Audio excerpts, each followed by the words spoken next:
June 4, 1944. Southern England. 8 officers sat in a briefing room studying maps of Normandy beaches where thousands of American boys would land in 2 days. The air smelled of coffee and tobacco smoke, and the particular tension that comes before sending men to die. General Omar Bradley traced his finger along the coastline. Colonel Marcus Hayes checked his watch. They had been discussing German sniper positions for 47 minutes. None of them saw the figure standing motionless in the corner 20 feet away, covered in what appeared to be grass and mud and branches woven into some kind of living suit. He had been there since before they entered, walked past 3 security checkpoints. Nobody had noticed him.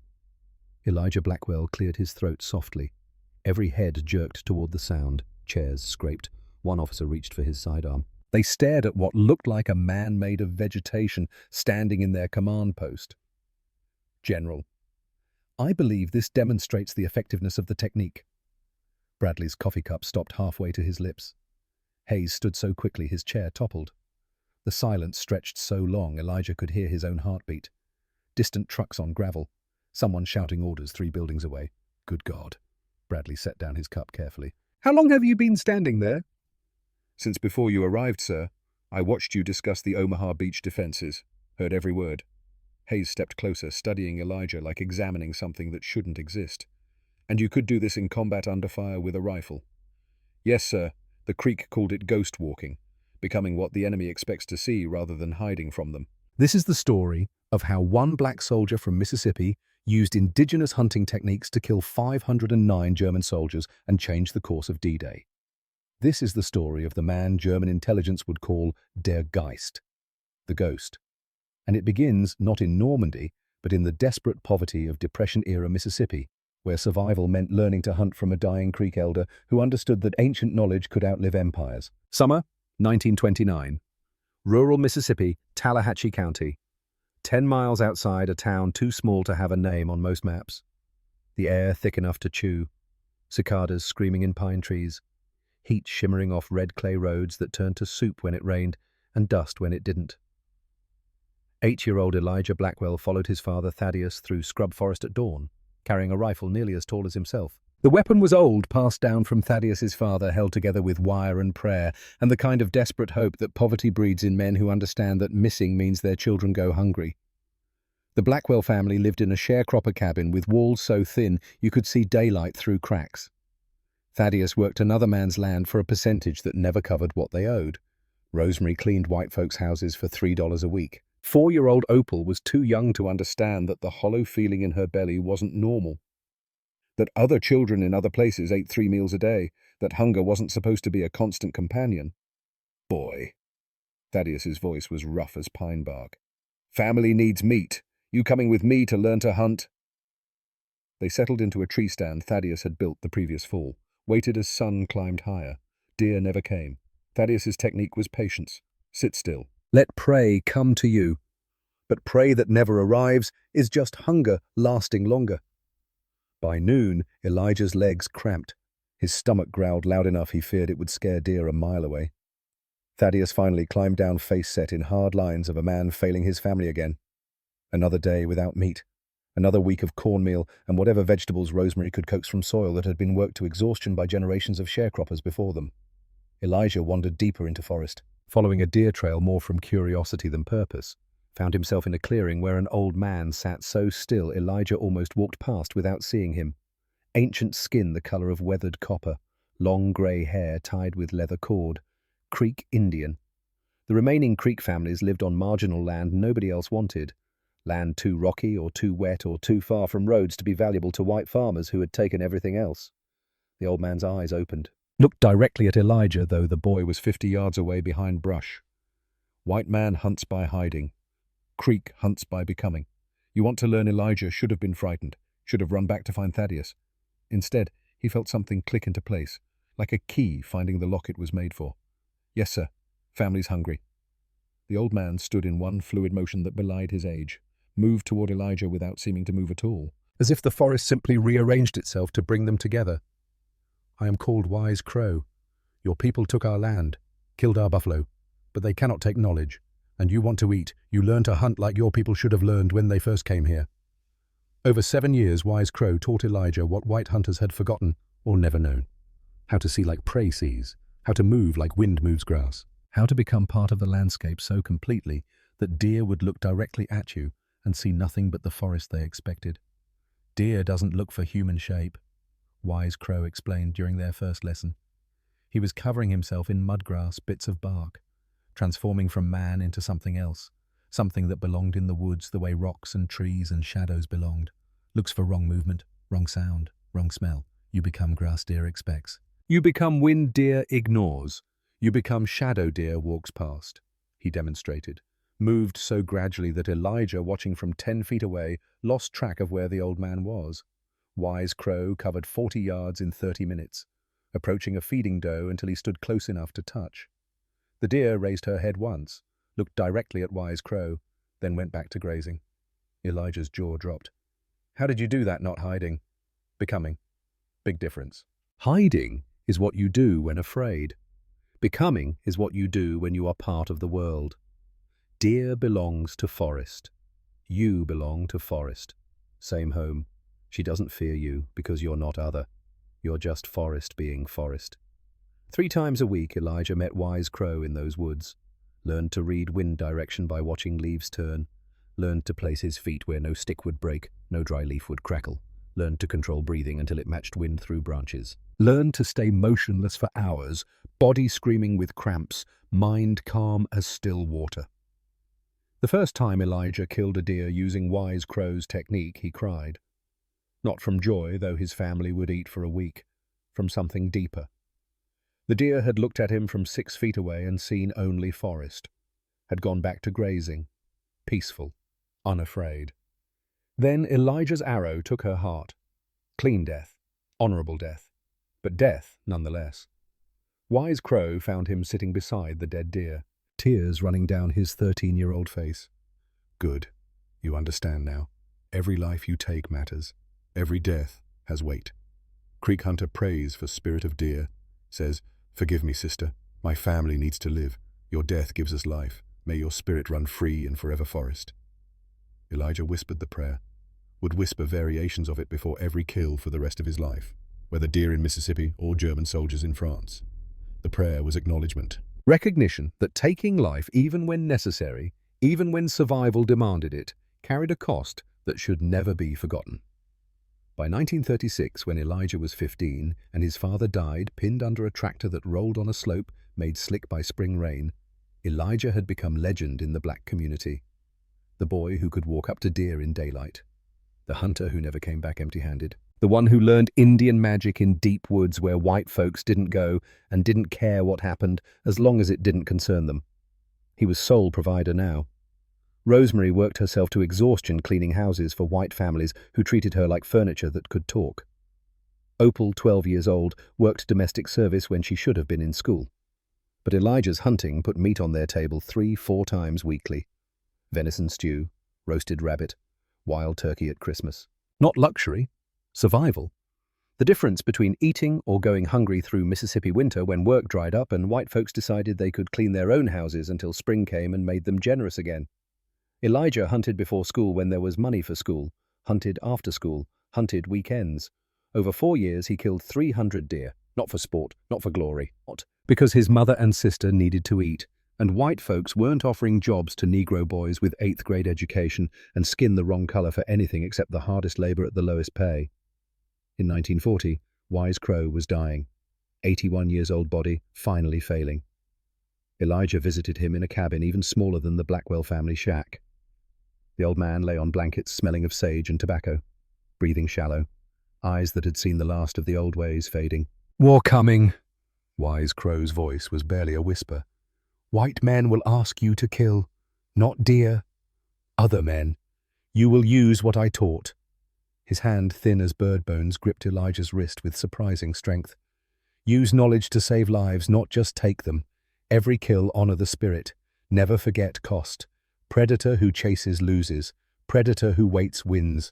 "You understand, I understand, grandfather. Remember, becoming invisible isn't about hiding. It's about understanding how to be seen without being noticed.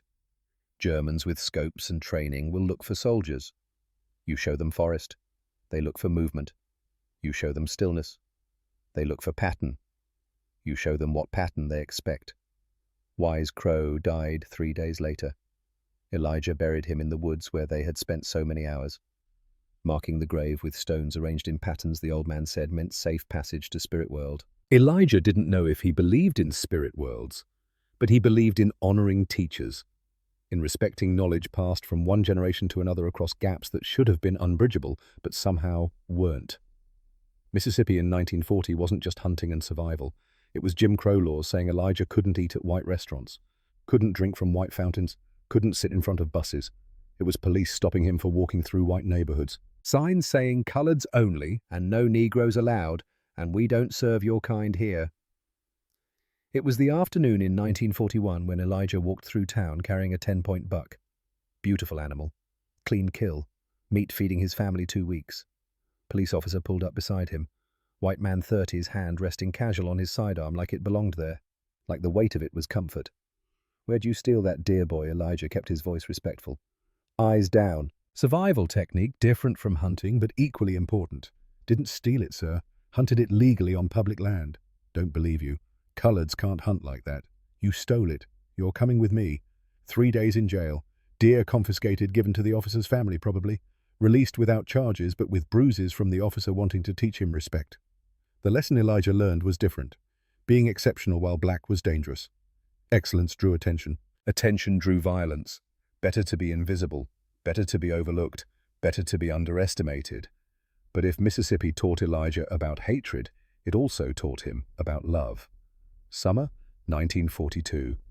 Elijah was 21, working field labor for $5 weekly, hunting to supplement what money couldn't buy, making do the way his people had always made do, finding ways to survive in a world designed to break them. Evangeline Thorne was 20, nursing at the colored hospital in Jackson. They met at a church social on a Sunday hot enough to melt asphalt. She noticed him first. He stood apart from other young men, quiet where they were loud, still where they shifted restlessly, like someone who had learned patience in deep woods and carried it with him everywhere. She approached with lemonade in mismatched glasses, offering him one with a smile that made his heart do something complicated. "You're the hunter everyone talks about, the one who can walk up to deer." Elijah took the lemonade, grateful for something to do with his hands. "Just doing what I learned. Family needs to eat. That's not just skill. That's art. That's mastery." She studied him with eyes that seemed to see past quiet exterior to something underneath. "I'm Evangeline Thorne. Everyone calls me Eva. I work at the hospital. You're Elijah Blackwell."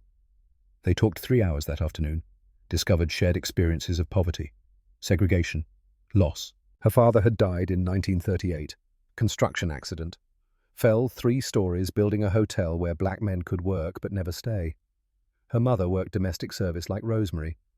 Eva had put herself through nursing school cleaning houses at night, studying by candlelight because electricity was luxury they couldn't afford. "What do you dream about?" Eva asked as afternoon faded toward evening. Cicadas starting their nightly chorus. After the war that's coming, after everything changes. "What do you want?" Elijah thought carefully. "Want to hunt professionally. Guide folks who will pay good money to experience what I know. Want my mother and sister to never worry about food again. Want to marry someone who understands quiet isn't the same as empty." He looked at her directly. "What about you?" "Want to open clinic for colored folks. Real medical care, not charity with strings. Want my children to have opportunities I never had." "Want to marry someone who sees me as equal, not property." She smiled. "Quiet isn't empty. Quiet is where real thoughts live." They courted through fall and winter into spring of 1943. Long walks after Eva's nursing shifts, talking about dreams that seemed impossible but felt real when spoken aloud. Shared meals at the Blackwell house, where Rosemary welcomed Eva like the daughter she'd never had. Sundays at church, where their hands would brush during hymns, and both would feel electricity having nothing to do with weather. Spring 1943. Elijah took Eva to Riverside Park, colored section where they were allowed to sit on benches if no white folks wanted them. Early evening, dogwood trees blooming white against green forest. World temporarily beautiful enough to forget ugliness humans created. "War's coming for real now," Elijah said. "Already drafting boys. My number will come up soon. Before that happens, before everything changes, I need to ask you something." He turned to face her fully. "Will you marry me? I know I don't have much to offer. Sharecropper's son who hunts for living. But I love you, Eva. Love how your mind works. Love your strength. Love that you see possibilities where everyone else sees limitations. Eva's eyes filled with tears. Catching evening light. You offer yourself. That's everything. Yes. Yes, I'll marry you. Elijah Blackwell. They married April 15th, 1943. Small ceremony at Coloured Baptist Church. Rosemary and Opal and Eva's mother, and a dozen close friends bearing witness.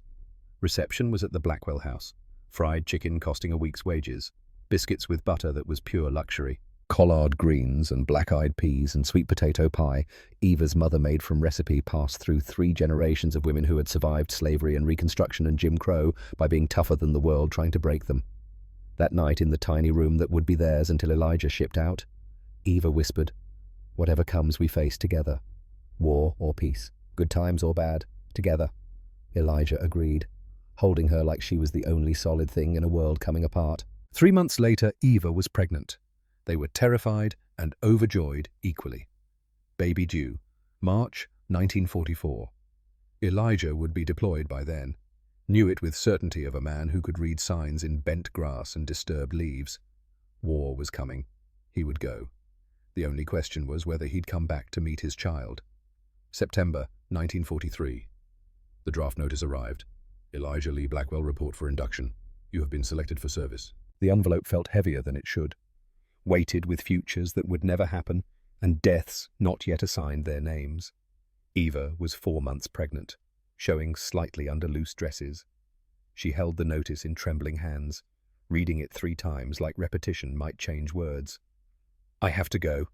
Elijah's voice was steady, though his heart hammered. "Have to serve." "I know." Eva folded the paper carefully, creasing edges with deliberate precision. "I know. I'm a nurse." "I understand duty. Understand service." She looked up, tears running down her cheeks. "But promise me. Promise you will come back. Our baby needs a father. I need my husband. Promise me, Elijah." He pulled her close, feeling small swell of her belly between them where their child grew. "I promise. I swear on everything holy. I'll come back to you. To our baby. I'll come back." Elijah left for basic training October 1st. Segregated unit.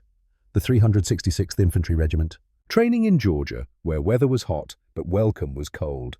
Black soldiers learning to fight for a country that wouldn't let them eat in same restaurants as white soldiers training beside them. Learning to die for freedom they themselves didn't have. But Elijah excelled. Marksmanship scores making instructors suspicious until they watched him shoot. Moving through forest training exercises like smoke through trees, NCOs noticed, made notes. Something special about this Mississippi Negro who moved different than other men, who could disappear in terrain that offered no concealment, who shot with precision, born from years of knowing that missing meant family went hungry. March 15th, 1944. The telegram arrived during morning formation.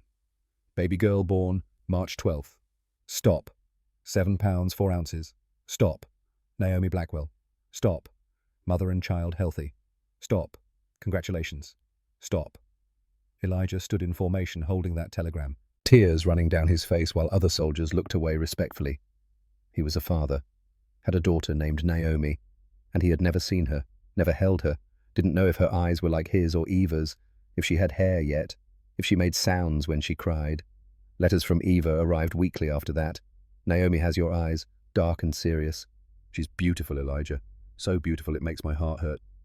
She grabbed my finger today, held on so tight, like she's already strong. When will you come home? She needs you. I need you."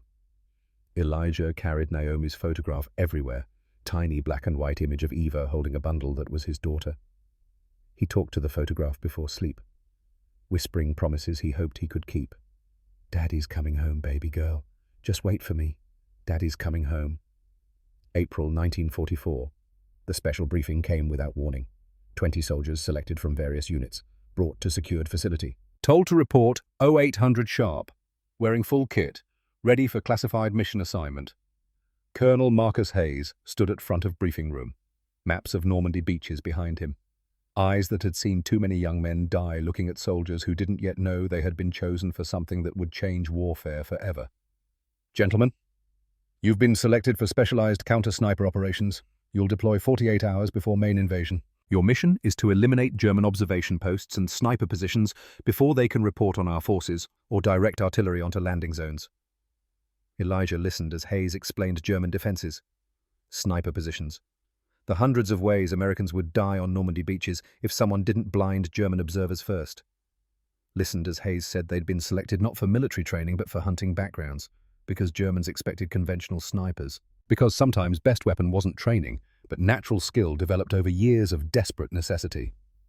Standard issue camouflage won't work. Elijah spoke up. Black private contradicting white colonel. Room went silent. But Elijah had spent years learning when to speak and when to stay quiet, and this moment demanded speech. Sir, respectfully, Germans will spot standard camouflage immediately. Trained observers with good optics can see military patterns from hundreds of yards. Hayes studied him. Explain Private Blackwell. I developed different method for hunting deer in Mississippi, learned from Creek Indian elder. It's not about hiding, it's about becoming what they expect to see, making yourself part of landscape so completely they look right at you and see only forest. Elijah paused.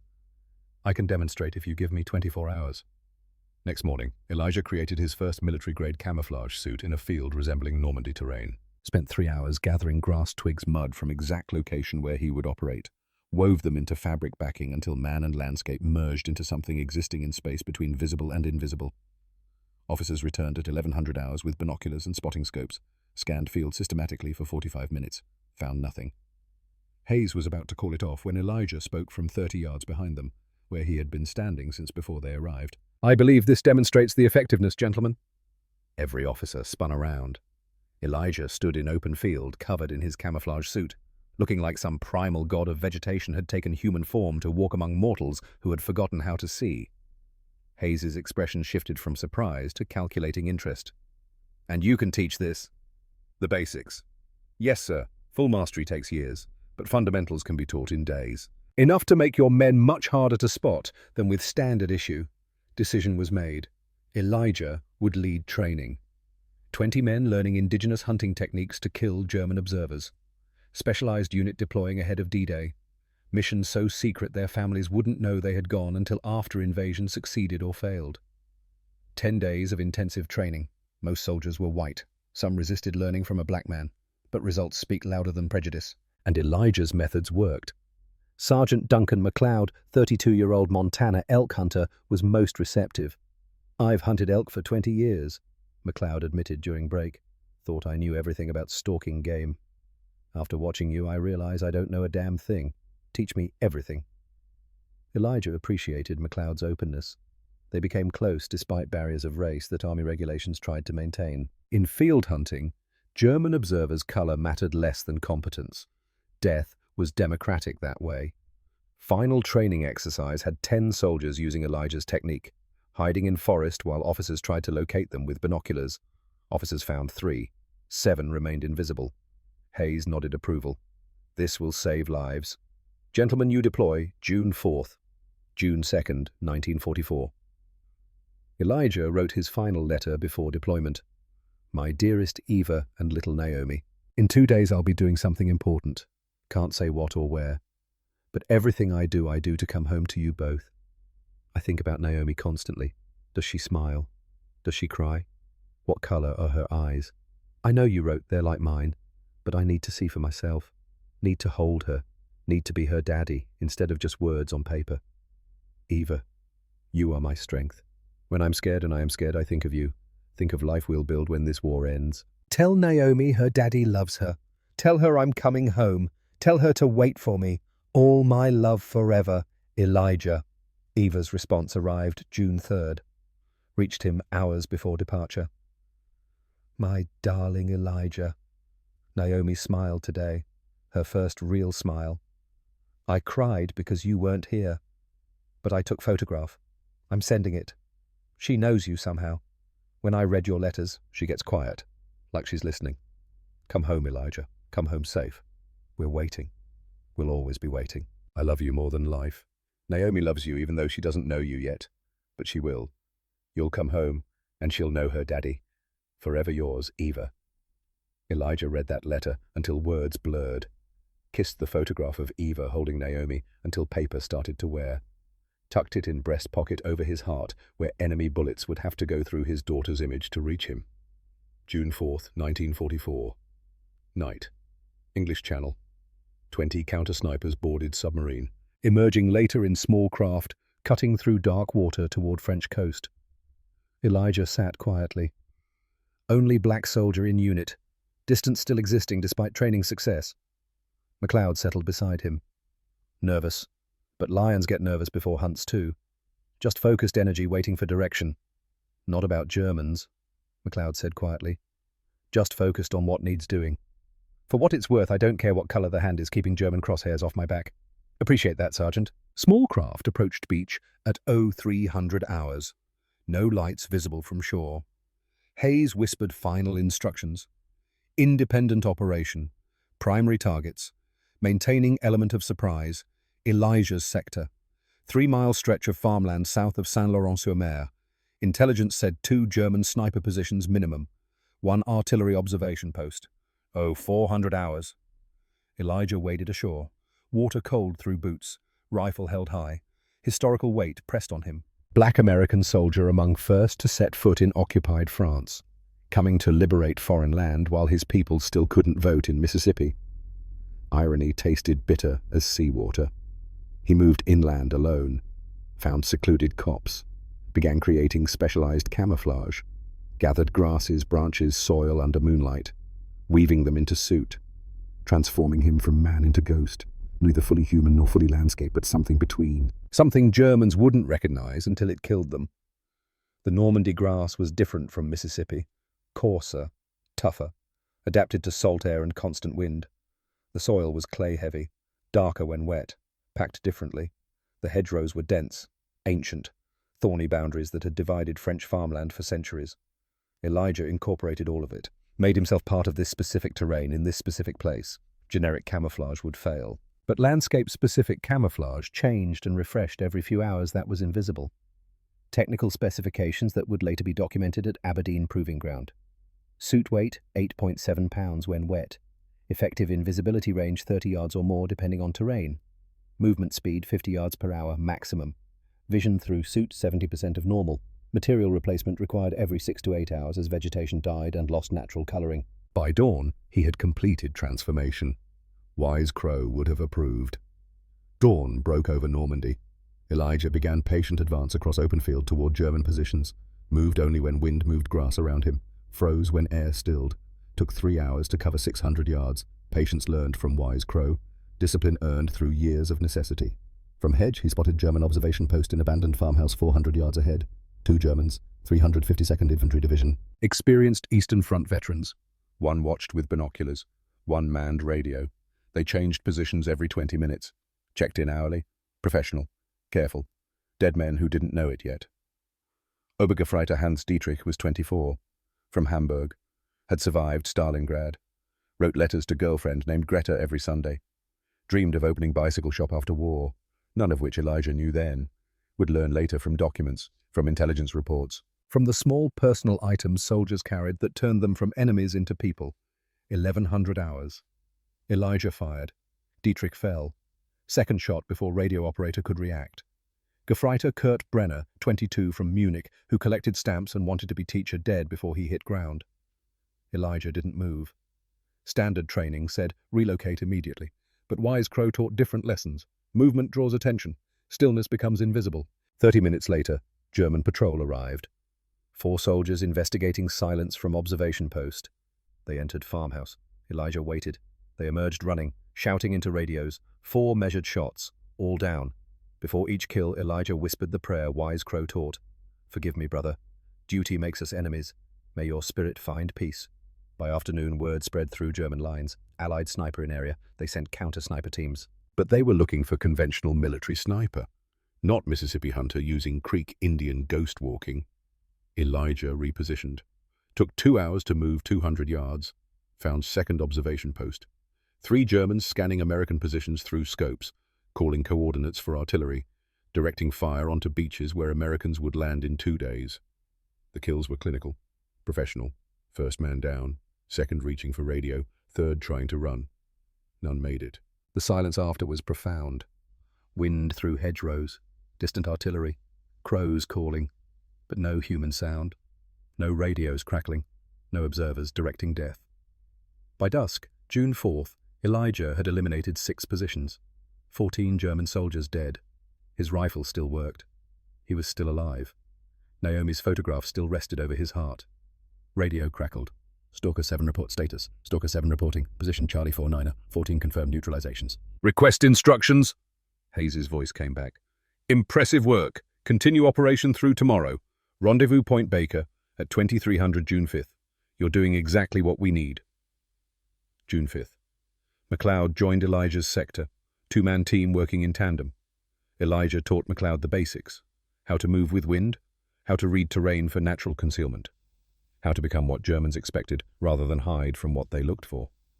They hit 3 more observation posts. McLeod's first kill came hard. Montana elk hunter who'd killed hundreds of animals shaking after shooting German soldier. Different when they have families, different when they're people. Elijah understood. Put hand on McLeod's shoulder. Every life has weight. Honor it. Remember it. But we do what we must so our boys on those beaches have a chance. McLeod nodded. Steadied. They continued. By end of June 5th, combined team had eliminated 11 more positions. Elijah's personal count 8. McLeod's 3. The German observation network south of Saint-Laurent was effectively blind. Letter from Eva arrived via military courier. Miraculous that mail found him here. 2 days before invasion, in occupied France. But army logistics worked in mysterious ways. Naomi smiled today. First real smile. You missed it.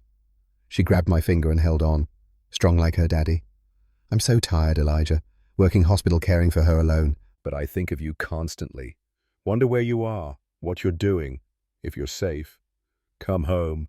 Please come home. Elijah read it by moonlight, touched Naomi's photograph, whispered to her across 3,000 miles of ocean and war and everything keeping them apart. Daddy's helping make the world safe, baby girl. Helping make sure your future is better than our present. Just wait for me. I'm coming home. June 6th, 1944. 05:30 hours. Elijah lay on ridgeline overlooking Omaha Beach. Watched invasion fleet gathering on horizon as dawn broke. Tomorrow had become today. Thousands of American soldiers would storm that beach. Many would die. But Elijah had eliminated 14 observation posts that would have directed artillery onto landing zones, given them a chance. Small chance. But chance was all soldiers ever had. The landing craft came through morning mist, grey shapes on grey water under grey sky. The sound built gradually. Engines. Thousands of engines. The invasion had begun. German artillery opened up, but the fire was less coordinated than it should have been. Observers were dead, forward spotters eliminated, Germans firing blind, firing at where they thought Americans would be rather than where Americans were. The difference measured in hundreds of lives saved, hundreds of men who would make it off beaches because Elijah had killed the men who would have killed them. He touched Naomi's photograph one more time. I did this for you, baby girl. So you'll grow up in a world where freedom won, where maybe, just maybe, people won't judge you by skin color, but by who you are.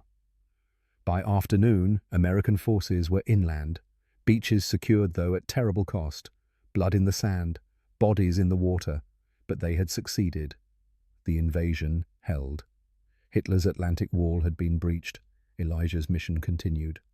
Hayes radioed new orders. Join 1st Infantry Division. Continue counter-sniper operations during advance. The war was just beginning. June 6th total for Elijah. 14 confirmed kills. His highest single day. Germans disorganized without forward observers, retreating in confusion. The invisible sniper who killed from nowhere and vanished like smoke had done his job. Through June and July, Elijah's specialized unit expanded. 24 members operating across Normandy front, collectively accounting for over 100 confirmed neutralizations. Elijah personally reached 47 by end of July.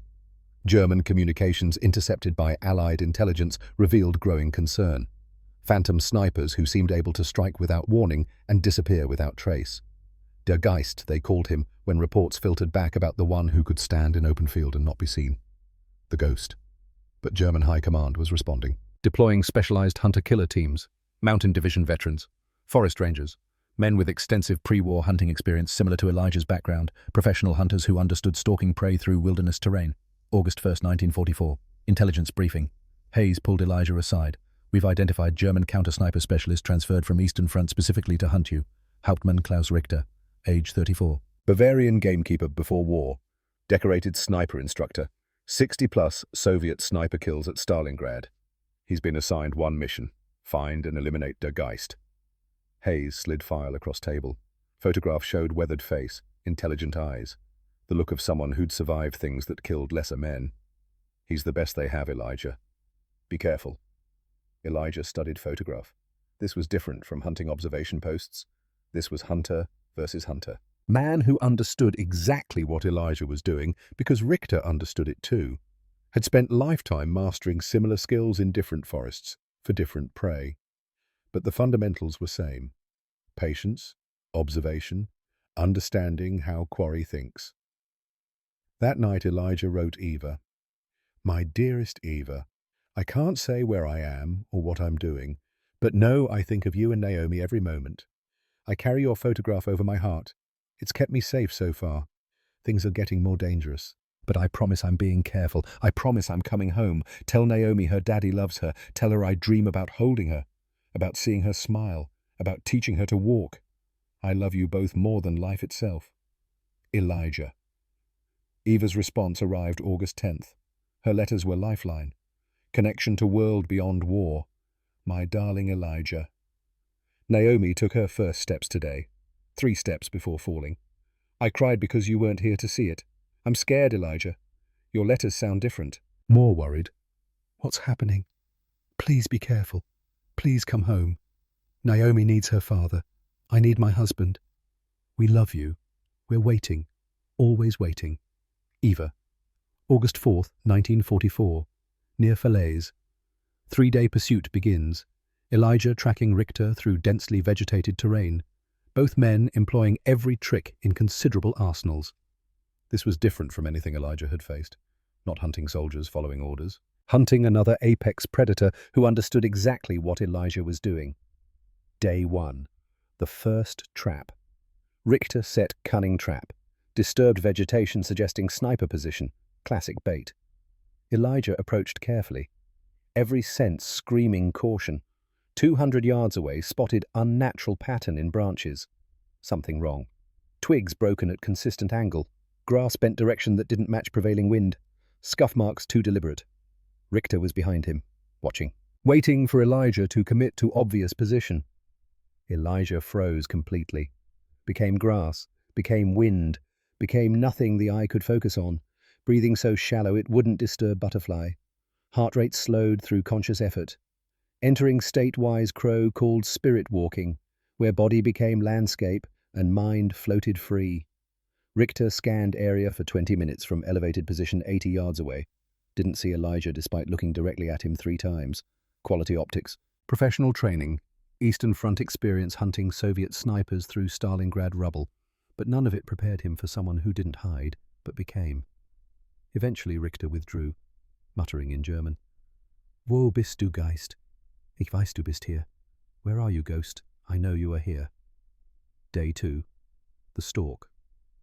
Elijah followed subtle signs. Broken grass, stems bent in consistent patterns. Slight disturbances in morning dew.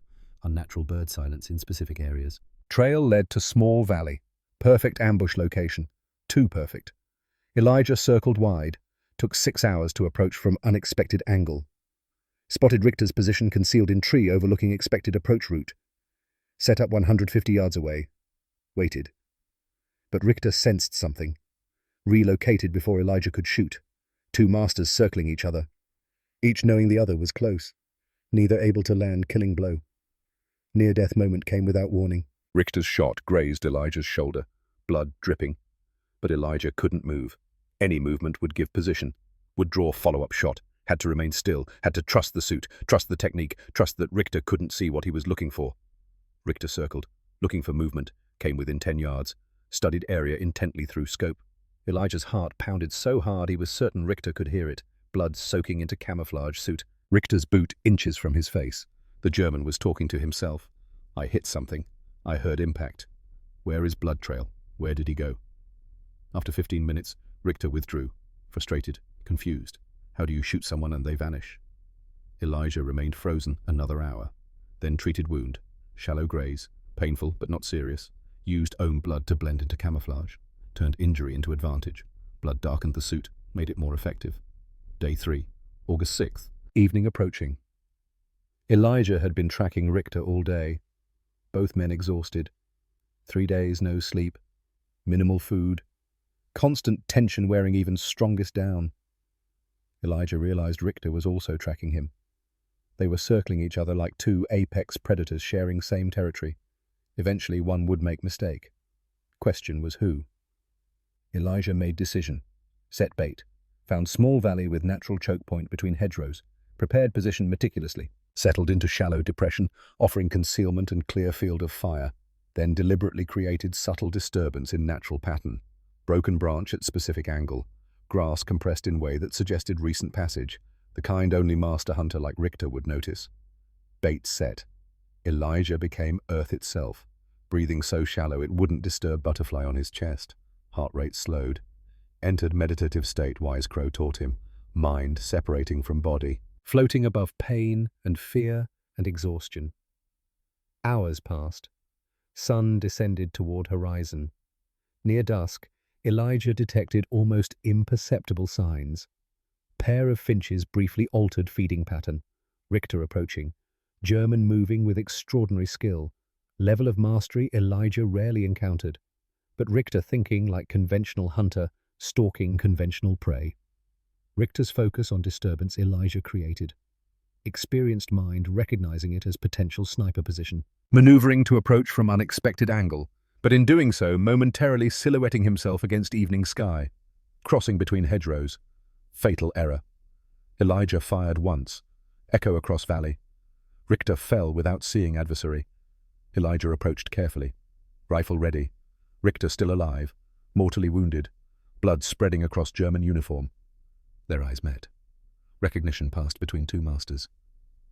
So you are Ghost. Richter's voice was weak. I hunted you 3 days. Never saw you until now. You were best opponent I've faced. Richter coughed. Hand fumbled at breast pocket. Photograph emerged. Wife and 2 children. Christmas 1943. Margareta, France, Greta. Tell them I thought of them. I'll make sure they know you died honorably. Richter gripped Elijah's hand. Du bist der Beste. He died. Eyes still open. Elijah closed them. Whispered Creek prayer. Forgive me, brother. May your spirit find peace. He took photograph. Took journal. Would send to Margaret after war. Tell her Klaus died doing what he loved. Died respected. Damn this war. Damn all wars. August through October. Elijah continued operations. Count climbing. 60, 70, 80 confirmed eliminations. Each one weighted. Each one honored with whispered prayer. The specialized unit's effectiveness became legendary. But Elijah stayed careful. Rotated materials constantly. Never used same suit twice in same location. Changed patterns. Stayed unpredictable. Stayed alive. October brought rain. Movement harder. But rain provided cover. Elijah adapted. Added moss. Incorporated rain-darkened materials. Became walking embodiment of autumn storms. Letter arrived October 20th. Not Eva's handwriting. Dear Elijah, this is your mother writing because Eva can't. She's been very sick. Doctor says exhaustion and worry. She collapsed at work 3 days ago.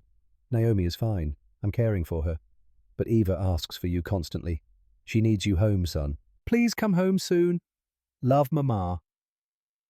Elijah sat intent. Reading that letter over and over. Eva was sick because of him. Because he wasn't there. Guilt crashed over him. MacLeod found him hours later. What's wrong, Elijah showed him. MacLeod read it, face softening. Then we finish this war fast. November brought letter from Eva, her own handwriting. My darling Elijah, I've recovered. Naomi is wonderful, walking everywhere, saying Dada and looking at your photograph. Please come home. This war has to end soon. I'm so tired of being strong alone. I love you. Eva. Relief overwhelming. Renewed purpose. Finish this war. Get home. Be father and husband they needed. December 16th, 1944. Ardennes Forest, Belgium. Temperature 10 below zero. Snow 2 feet deep. German offensive. Hitler's last gamble. American lines shattered. Elijah's unit caught in chaos. Germans everywhere. Panzers rolling through fog, artillery screaming, men dying in snow that turned red. Winter required new adaptation. Elijah created snow variant. White materials, birch bark, ice crystals, snow packed into fabric. Proved equally effective in frozen landscape. But this wasn't counter-sniper work. This was survival. Germans pushing hard, trying to reach Antwerp, split Allied forces, change war's momentum in desperate final throw. December 18th. Hayes pulled Elijah and McLeod aside. Tent behind lines, maps spread, desperation in his eyes. We need intelligence. German artillery positions, tank concentrations, supply routes. They're killing us because we're blind. I need you two to go behind their lines. 4 days. Get what we need. Suicide mission. Both men knew it, but hundreds dying every day. Thousands, maybe, if intelligence could save some. We'll go, Elijah said. McLeod nodded agreement. December 19th. 200 hours. They infiltrated German lines, moving through blizzard. Snow so thick visibility dropped to 10 feet. Perfect cover. Perfect hell. Temperature -15. Fingers numb. Toes numb. Face frozen beneath snow-covered camouflage. But they moved. 50 yards per hour. Slower in deep drifts. Stop meant freeze. Freeze meant die. First night behind lines. Found abandoned barn. German voices outside. Patrol sheltering from storm. Elijah and McLeod pressed against far wall, covered in hay and snow, breathing so shallow, so quiet. Germans stayed 2 hours, talking about homes, about Christmas, about wanting war to end. Young voices, boys really, conscripts, 14-year-olds given rifles and sent to die in Belgian snow. They finally left. Elijah and McLeod waited another hour, then continued. December 20th. Found German artillery park, 12 guns, camouflaged under netting. Coordinates noted. Moved on. Tank concentration. 30 panzers. Fuel depot nearby. Ammunition storage. All coordinates recorded. Intelligence that could turn battle. But getting out was harder than getting in. Germans everywhere. Patrols constant. Dogs.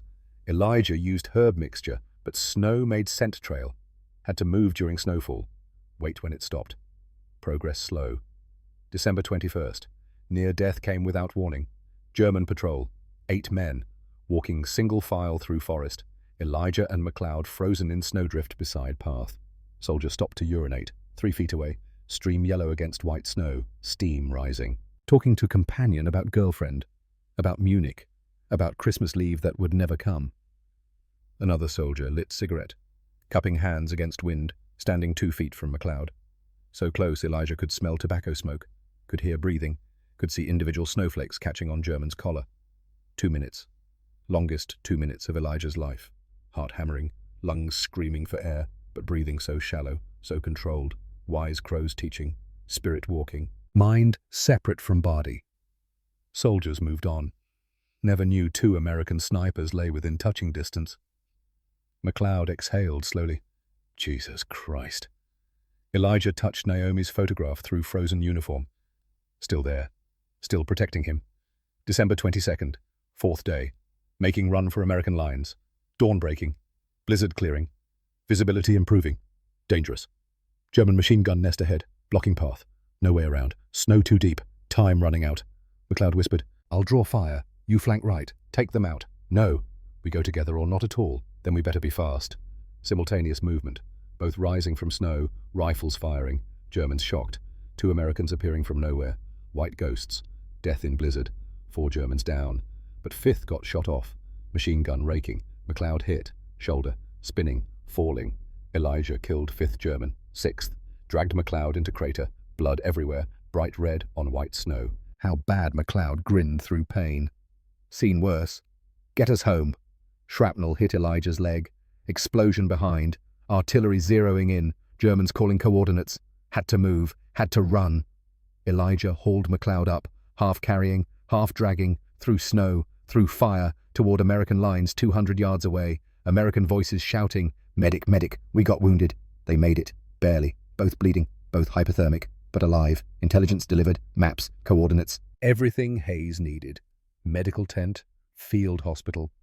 Eva's letter arrived Christmas Eve, forwarded through military mail. Miracle it found him. My darling Elijah, Merry Christmas. Naomi asked where Daddy is. I showed her your photograph. She kissed it. She knows you somehow. We're praying for you. Come home. Please come home. All my love. Eva. Elijah read it by candlelight, tears freezing on cheeks. Merry Christmas, baby girl. Daddy's trying to come home. McLeod in next cot. Shoulder bandaged. Both recovering. Battle of Bulge turning. German offensive failing. American counterattack beginning. Intelligence they gathered helped. Helped a lot. General Ridgway visited. January 3rd. Commendations. Bronze stars. Words of thanks. Your intelligence saved hundreds of lives. But Elijah didn't feel like hero. Felt tired. Felt cold. Felt like he wanted to go home. January 5th. Both cleared for duty. Returned to unit. War grinding toward inevitable end. April 12th, 1945. Germany collapsing. But dying empire still dangerous. Intelligence identified sniper school. Harz Mountains. Training new generation to counter Elijah's methods. Commanded by Oberst Victor Hartmann. 58. World War I legend. Mission Operation Phantom. Neutralize Hartmann. Destroy facility. Eliminate documentation. Hayes briefed team. Hartmann's been studying your techniques for months. They'll be looking for you. Elijah studied photographs. Mountain facility. Former hunting lodge. 40 students, 10 instructors. All Eastern Front veterans. All alert to his methods. 7 operators. Infiltrated April 12th. Mountainous terrain. Dense forest. Observation network with trained dogs. Dogs were problem. Elijah's technique fooled humans, not canine senses. He improvised. Herbs, fungi, masked scent, moved during rain. Precipitation, dispersed smell. April 13th through 16th. Approaching school. Twice nearly detected by German shepherds. Near death, April 15th. Dog sniffing inches from Elijah's face. Handler calling. Was hast du gefunden? Dog confused. Whined. Circled. Handler gave up. Nur Waldgeruch. Just forest smells. April 17th. Found school. Through scope saw bulletin board. His techniques documented. Photos. Analysis. Patterns. He knows everything. 2 days observation. Mapped routines. Studied security. April 20th. Pre-dawn thunderstorm. Perfect cover. Team moved. Elijah approached from most guarded direction. Counterintuitive. Bypassing expectations. 0400. Eliminated 2 guards. Suppressed shots masked by thunder. Infiltrated building. McLeod maintaining overwatch. Others planting explosives. Located Hartmann's office. Gathering intelligence. Comprehensive analysis. Detailed observations. Noise. Doorway. Oberst Victor Hartmann stood there. Luger at side. Weathered face. Intelligent eyes. So you are Ghost. Short silence. Professional regard. Your techniques are remarkable. You've killed many with that knowledge, as you have killed many of mine. Nature of our profession. Hartmann pulled photograph. Granddaughter. 4 years old. Blonde. Gap-toothed smile. I fight so she might have future. What do you fight for? Elijah showed Naomi's photograph. Same reason. To go home to my daughter. Hartmann's expression softened. We are not so different. Just men on opposite sides. In another time we would drink beer. Discuss hunting. I would have liked that. Your technique succeeds because of philosophical understanding. You become what enemy expects. This is wisdom. Ancient wisdom we forgot. Your Creek teacher understood that human and nature are not separate. That matters more than war. Hartmann glanced at materials Elijah gathered. You will destroy my documentation. Correct choice. But what you carry in spirit cannot be destroyed. You preserved ancient wisdom. I'll remember that. One more thing. Tell whoever finds me that Victor Hartmann died hunting greatest hunter he faced, that he died respecting his opponent. Yes. Then we are finished. Hartmann raised Luger, fast for his age. Elijah fired once. Hartmann fell. Professional appreciation on face, understanding he'd been beaten, accepting with grace. Elijah knelt. Hartmann barely alive. Lung shot. Eyes met. Understanding transcending everything. Gut geschossen Geist. Died. Elijah closed eyes. Creek prayer. Forgive me, brother. May your spirit find peace. Took Liesel's photograph. Would send family. Tell them grandfather died honorably. Team completed mission. Destroyed documentation. Withdrew. Explosions behind. May 8th, 1945. Germany surrendered. War ended. Elijah's final count. 509 confirmed eliminations. Distinguished Service Cross recommended. Denied.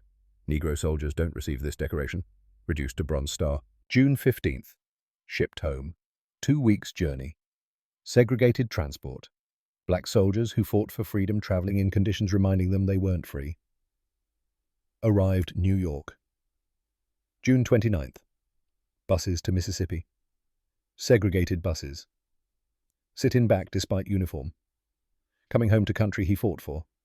Country that still didn't consider him human. July 1st, 1945. Jackson train station. Eva waiting. Naomi, 15 months old. Rosemary and Opal. Elijah stepped off train. Saw Eva, still beautiful, still strong. Saw daughter. First time in flesh. Dark eyes. Eva's smile. Real. Alive. Eva crying. Elijah, you're home. You're really home. They embraced. Elijah held her. Only solid thing in world. Then Naomi. Daughter staring. Uncertain. Didn't know this man. Hello, Naomi. I'm your daddy. Naomi studied him. Then Dada, yes, baby. Dada's home. Reached for her. Naomi hesitated. Reached back. Elijah held daughter for first time. Sobbed. Eva, Rosemary, Opal crying. This moment. Why he fought. Why he survived. This made everything worthwhile. Same afternoon. Went to diner. Small place on Main Street. Celebrating. Believing maybe things changed. They entered. White owner saw them. Expression hardening. We don't serve coloreds. Elijah in uniform. Bronze Star visible. I just came back from fighting for this country. Owner's face unchanged. Don't care if you fought Hitler. No coloreds. Get out. Elijah stood there. Something breaking. Last hope that service mattered. That sacrifice counted. But it didn't. Not if you were black. Not in Mississippi. Not in 1945. Eva picked up Naomi. Hand trembling. Chin high. Let's go. Outside. Eva, angry. Crying. This is what you fought for. Elijah's voice hollow. I fought for Naomi. For future where maybe she won't face this. But walking away from that diner. Watching white families inside eating. Laughing. Not caring that Negro war hero stood outside holding hungry daughter. Something crystallized in Elijah. Clarity. Hard. Cold. He didn't fight for America's gratitude. Fought despite America's hatred. Fought so Naomi might have something better, even if he never saw it. Next week's difficult. Applied dozens of jobs. We don't hire coloreds. Doors closing. Finally janitor position. VA hospital. Decorated war hero cleaning floors where other veterans received care. White veterans who'd done less but got more. PTSD came nights. Richter's face. Hartman's. 509 faces. Young men with families. Dreams. Dead because Elijah was better at killing. Woke screaming. Scanned rooflines. Started at backfires. Eva patient. Held him. Strong when he couldn't be. Naomi watched with serious eyes. Learning Daddy wasn't always strong. Sometimes broken. Sometimes scared. November 1946. Sitting on porch. Naomi playing in yard. Eva inside cooking. Neighbor approached. White man. 60. Kind face. Heard you served. Thank you for that.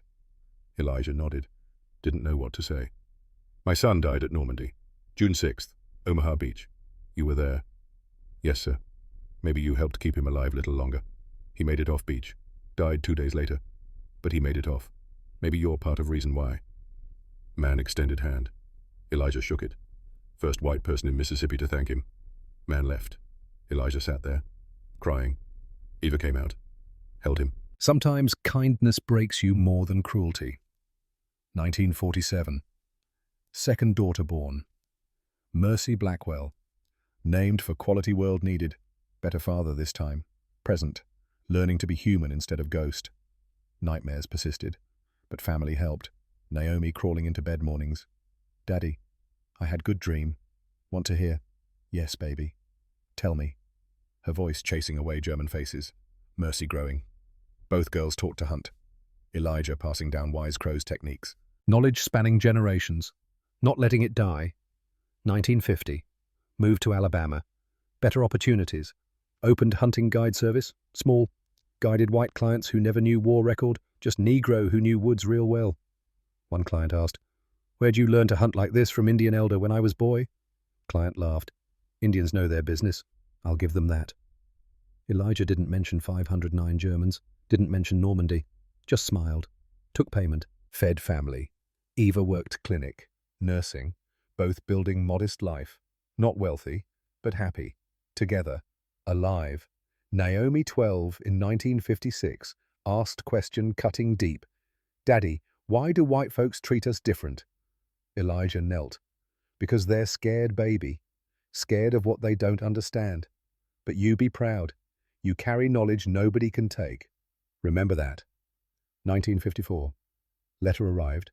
Germany, from Margareta Richter. Dear Mr. Blackwell, I received my husband's journal and photographs. Thank you for honoring his memory. Klaus respected you greatly. Said you were greatest hunter he faced. Your note brings me peace. With gratitude, Margaret. Elijah kept letter. Reminder enemies were people. Klaus had wife who loved him, children who missed him. Years passed. Working, raising daughters, building life. Watching Naomi and Mercy grow. Graduate, find careers. Naomi became teacher, Mercy social worker. Both carrying fight forward different ways. March 1977. Pentagon declassified documents.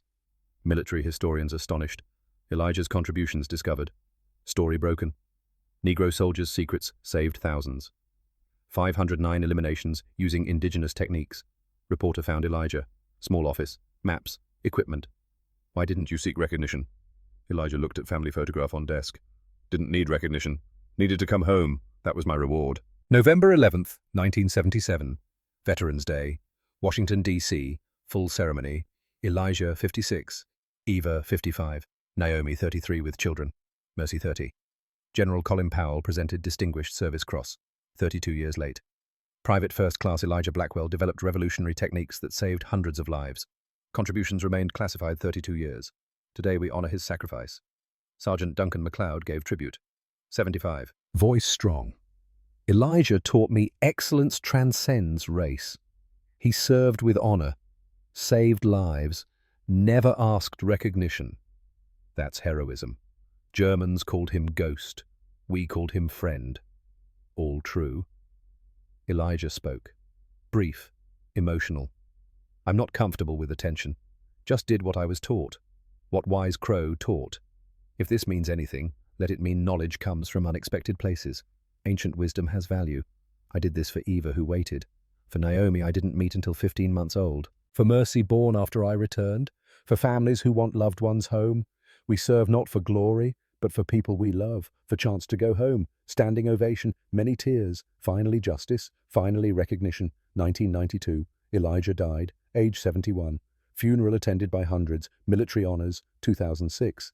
Eva died, age 84. Buried beside Elijah, together in death as in life. 2009. Naomi, 65. Spoke at West Point. Voice strong. My father never wanted to be hero. Just wanted to be my daddy. But he was hero. Not because he killed 509 Germans. Because he used ancient knowledge to save lives. Because he served with honor in nation that didn't honor him. Because he came home and built good life despite obstacles. His legacy isn't techniques. It's principle. Do what's right when it's hard. Serve when unappreciated. Honor your teachers. Protect your people. Come home to those who love you. That's what he taught me. That's what he taught us all. The photograph still exists. Taken November 11th, 1977. Elijah in dress uniform. Distinguished Service Cross finally pinned to chest. Eva beside him. Hand in his. Naomi and Mercy with their children. 3 generations. Proof he came home. Kept his promise. 509 confirmed eliminations using grass and mud and knowledge white men forgot. The ghost of Normandy. Der Geist. Man who learned from wise crow and honored teaching by saving lives. He died February 12, 1992, age 71. Eva held his hand. Naomi and Mercy there. Grandchildren there. Family surrounding him. Not alone. Not invisible. Seen. Known. Loved. The technique is still taught. Fort Benning, Quantico, special operations schools worldwide. But instructors don't always know where it came from. Don't know about sharecropper's son who learned from Creek Elder. Don't know about promise to pregnant wife. Don't know about Naomi who waited 15 months to meet father. They know technique works. That's enough. But we know the rest. We know Elijah Blackwell came home. We know excellence has no color. We know ancient wisdom can defeat modern weapons. Sometimes the most powerful thing isn't technology or training. Sometimes it's one person who loves family enough to become invisible so they can remain visible. Sometimes it's the ghost who walks so others can live. Sometimes it's coming home,